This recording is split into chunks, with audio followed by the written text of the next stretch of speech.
Halo teman-teman pembelajar, pernah dengar nama Ray Dalio? Ia adalah salah satu investor dan pengusaha paling sukses di dunia. Dia berbagi prinsip-prinsip nggak biasa yang ia kembangkan, sempurnakan dan gunakan selama 40 tahun terakhir untuk menciptakan hasil unik dalam kehidupan dan bisnis. Kabar baiknya, ini bisa diadopsi oleh setiap orang atau organisasi untuk mencapai tujuan mereka. Pada tahun 1975, Ray Dalio mendirikan perusahaan investasi Bridgewater Associates dari apartemen dua kamarnya di New York City. 40 tahun kemudian, Bridgewater sudah menghasilkan lebih banyak uang untuk kliennya daripada hedge fund lain dalam sejarah dan tumbuh menjadi perusahaan swasta terpenting kelima di Amerika Serikat menurut majalah Fortune. Ini adalah prinsip-prinsip yang ia yakini menjadi alasan di balik kesuksesan yang ia miliki saat ini. Selamat belajar. Pertama, berkacalah pada alam dan evolusinya agar kita terus melihat gambaran besar dari suatu hal. Kadang hidup bisa membuat kita sangat kewalahan. Dengan begitu banyak pertanyaan yang muncul dari berbagai arah, kita seakan terperangkap di dalam badai salju. Kita nggak bisa melihat apa-apa kecuali kaki kita. Kalau sudah dengan kondisi begini, sulit untuk menentukan ke arah mana kita harus melangkah dan keputusan apa yang seharusnya diambil. Inilah makanya penting kita harus memiliki yang namanya seperangkat prinsip panduan yang konkret. Ini sama kayak memiliki kompas di dalam badai salju, dengan diperlengkapi dengan prinsip-prinsip itu. Jadi kita lebih tahu mau mengarah kemana, serta pilihan-pilihan apa yang mesti diambil, gak peduli apapun kondisinya. Singkatnya, dengan memiliki prinsip akan memberi kita pondasi sikap yang bisa diaplikasikan dalam berbagai situasi. Ini membuat kita bisa terus bergerak dengan tujuan-tujuan itu dan mencapai hidup ideal yang mau kita jalani. Ketika lo mencoba menentukan prinsip-prinsip ini, lo harus jaga agar semua tetap realistis. Jangan coba-coba menipu diri sendiri dengan menyugesti pikiran kalau hidup itu nggak akan berantakan dan bakal nyaman-nyaman aja dari waktu ke waktu. Ray Dalio sendiri benar-benar sadar kalau faktanya realitas itu nggak selalu indah. Makanya pembuatan prinsip-prinsip ini harus didasarkan pada pemikiran yang rasional dan bukan pada emosi. Cepat atau lambat kita akan disadarkan kalau hidup itu emang gak selalu mudah, gak selalu ideal. Yang terpenting adalah untuk menanamkan ini selalu di pikiran kita. Coba kita sedikit membayangkan kehidupan di alam bebas. Sedih gak sih waktu rusa yang cantik dimangsa sama segerombolan hyena? Itulah fakta kehidupan yang natural, kehidupan alam. Itu sudah menjadi bagian penyeimbangan ekosistem yang akan terus berkembang dari waktu ke waktu. Kalau lo mencoba menolak fakta ini dan coba-coba ikut campur dengan mengganggu ekosistem, dampaknya bisa berbahaya. Jadi ingat saja, kalau memang banyak hal yang akan mengarah ke jalan yang salah. Camkan ini di dalam pikiran kita. Setiap kegagalan memberi kita kesempatan yang sangat bernilai untuk belajar, beradaptasi, dan berkembang.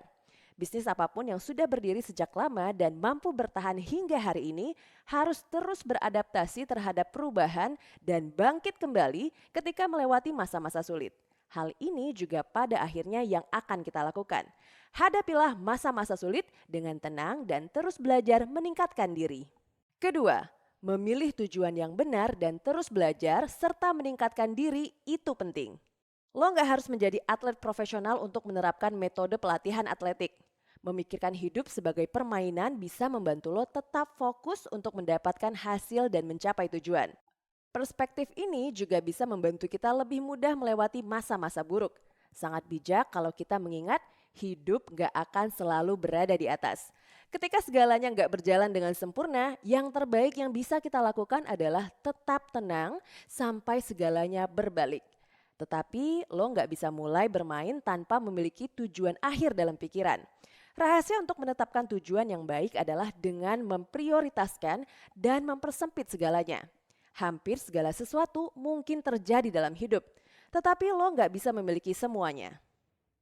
Kesalahan umum adalah meraih terlalu banyak tujuan sekaligus. Tetapi kenyataannya adalah setiap kali lo memilih satu tujuan, lo secara otomatis mengesampingkan sejumlah tujuan lain dalam proses itu. Jadi hal yang cerdas yang bisa lo lakukan adalah memilih dengan bijak dengan melihat ke dalam diri dan mencari tahu apa yang paling lo inginkan. Sekarang kalau ada sesuatu yang membuat lo bersemangat tetapi lo nggak ahli, itu nggak berarti lo harus menyingkirkannya. Ingat, nggak ada kata terlambat untuk melanjutkan pendidikan, mempelajari keterampilan baru, dan meningkatkan yang sudah lo miliki. Sesudah tujuan lo tercapai, langkah selanjutnya adalah memeriksa secara sistematis situasi dan mengidentifikasi setiap tantangan atau hambatan yang menghalangi lo. Di sini menjadi realistis adalah kuncinya. Jangan abaikan masalah karena mereka terlalu personal dan jangan meremehkan potensi masalah dengan bersikap terlalu optimis. Kalau lo memiliki sifat yang lebih baik gak lo akui, misalnya lo gak bisa konsentrasi lama-lama, jangan menghindarinya. Mengakui kelemahan lo gak sama dengan membiarkan mereka mengendalikan lo. Justru dengan mengakui mereka ada adalah langkah pertama untuk meningkatkan diri dan belajar bagaimana mengendalikan kekurangan yang ada. Ketiga, radical truth dan radical transparation adalah kunci untuk hubungan jangka panjang yang bermakna di tempat kerja. Penulis Ray Dalio adalah pendiri Bridgewater Associates, sebuah perusahaan investasi yang mempraktekkan prinsip-prinsip bisnis Dalio lainnya. Kebenaran radikal atau radical truth dan transparansi radikal atau radical transparation. Kebenaran radikal memastikan kalau masalah-masalah penting gak tersembunyi. Ini berarti menciptakan lingkungan di mana karyawan merasa bebas untuk mengutarakan pendapat mereka. Transparansi semacam ini adalah perlindungan terhadap keputusan yang buruk karena rekan kerja akan terus bertukar kritik, melakukan perbaikan, dan mencegah kesalahan terjadi. Di Bridgewater Associates, kebenaran radikal juga berlaku untuk para eksekutif. Ketika sebuah perusahaan mempertimbangkan untuk menutup atau menjual salah satu divisinya, banyak eksekutif memutuskan diam dan hanya memberitahu karyawan di detik-detik terakhir. Tetapi ketika skenario ini terjadi di Bridgewater, manajer senior mengadakan rapat karyawan dan sepenuhnya jujur tentang penjualan yang tertunda. Kalau manajer nggak terbuka tentang penjualan yang akan datang, itu bisa menyebabkan ketidakpercayaan dan permusuhan di antara karyawan. Rumor penjualan ini akan menyebar bagaimanapun dicegah. Jadi, mengapa nggak menunjukkan respek dengan mengatakan yang sebenarnya? Transparansi radikal mirip dengan kebenaran radikal. Itu berarti bersikap terbuka pada jenis perilaku dan pekerjaan yang manajemen harapkan dari karyawan dan sebaliknya. Manajer dan karyawan harus memperlakukan satu sama lain seperti mitra dalam hubungan jangka panjang.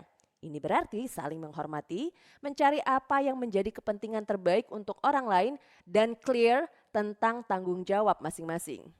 Lo akan melihat tempat kerja menjadi lebih baik ketika karyawan menunjukkan lebih banyak pertimbangan untuk kolega mereka daripada ketika mereka dituntut dengan ekspektasi yang tinggi.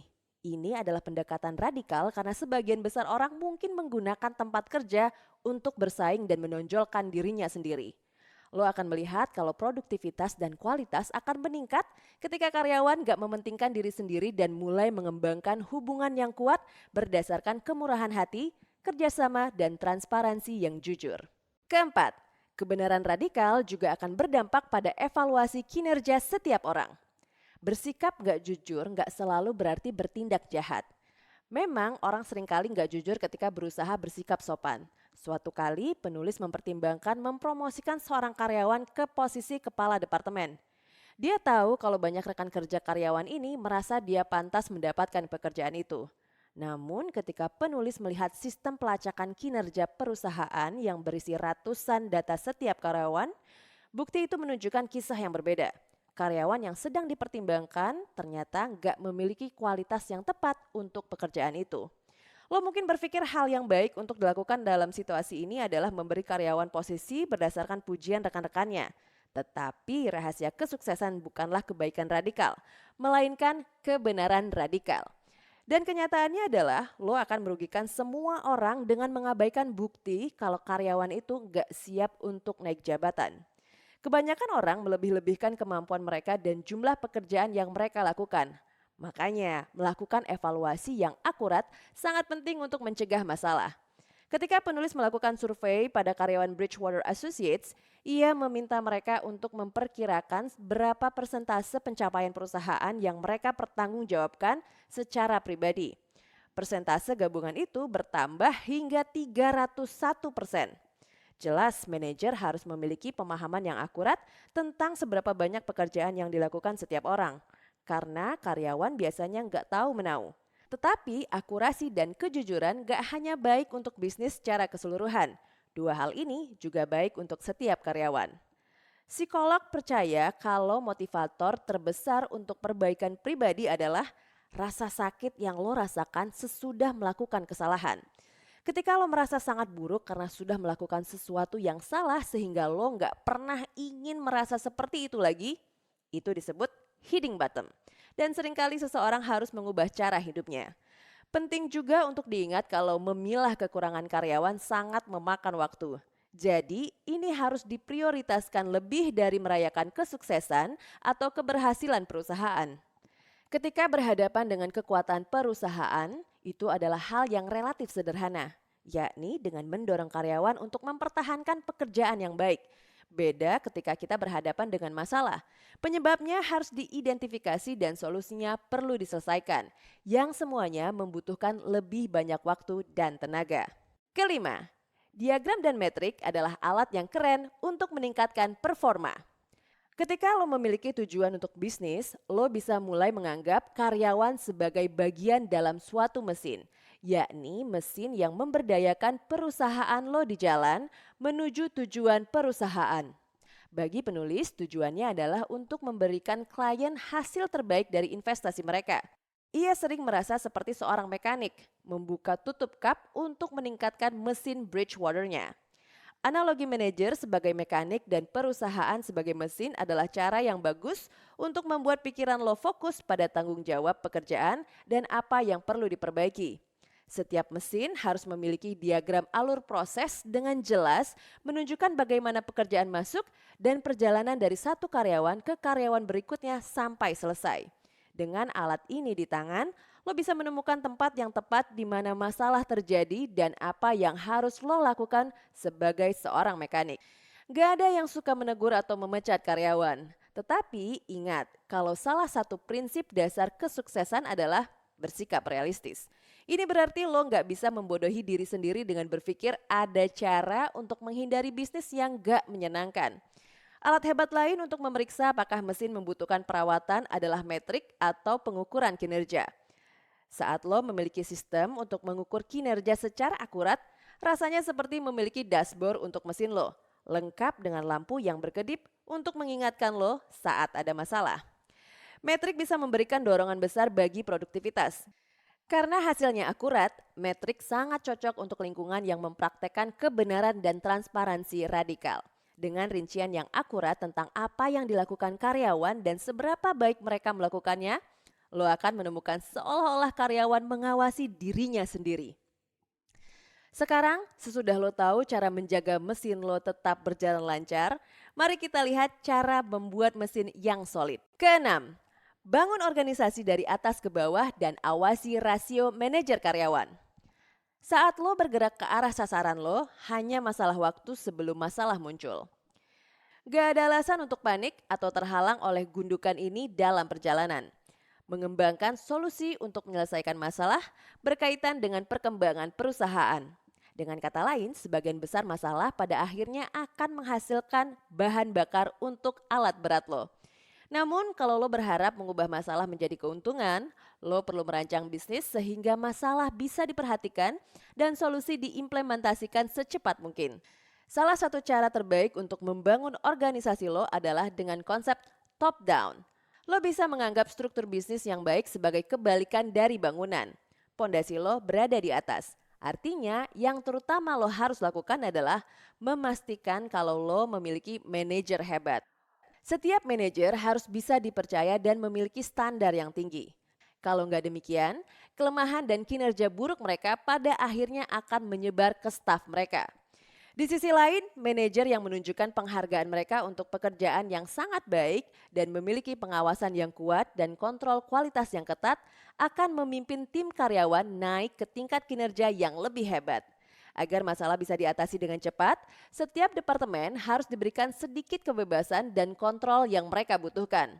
Kalau birokrasi menghalangi departemen untuk bertindak cepat, tim lo gak akan bisa melakukan pekerjaan mereka. Lo juga perlu menjaga rasio manajer dan staf yang seimbang. Aturan praktis yang baik adalah gak melebihi rasio 10:1. Rasio ideal lebih dekat ke 5 karyawan untuk satu manajer. Karena ini akan memberikan manajer lo peluang terbaik untuk memiliki hubungan yang bermakna dan saling pengertian dengan setiap karyawan. Tetapi alih-alih menetapkan aturan ketat pada ukuran tim, lo akan mendapatkan hasil terbaik dengan menilai kemampuan masing-masing manajer dan melanjutkannya. Jadi sekarang lo sudah memiliki gagasan dasar tentang prinsip-prinsip yang sudah digunakan penulis untuk menemukan kesuksesan yang luar biasa. Terserah lo untuk mulai menggunakan mereka dan mengubah organisasi lo menjadi perusahaan yang terus berkembang dan terus-menerus menang. Ringkasan, teman-teman pembelajar, kumpulan prinsip-prinsip perusahaan akan membantu kita mengambil keputusan, bahkan dalam masa yang paling kacau dan membingungkan. Prinsip-prinsip ini tergantung pada kita, tapi membangun hubungan yang secara radikal jujur dan transparan dengan semua orang yang bekerja dengan lo gak ada salahnya. Sebagai seorang manajer, lo seperti seorang mekanik dan perusahaan lo seperti sebuah mesin. Lo bisa menggunakan diagram alur dan metrik untuk menjaga segala sesuatunya berjalan dengan lancar dan memastikan kalau perusahaan lo solid dengan membangunnya dari atas ke bawah dan menjaga rasio manajer karyawan relatif kecil. Sampai bertemu di pembelajaran selanjutnya.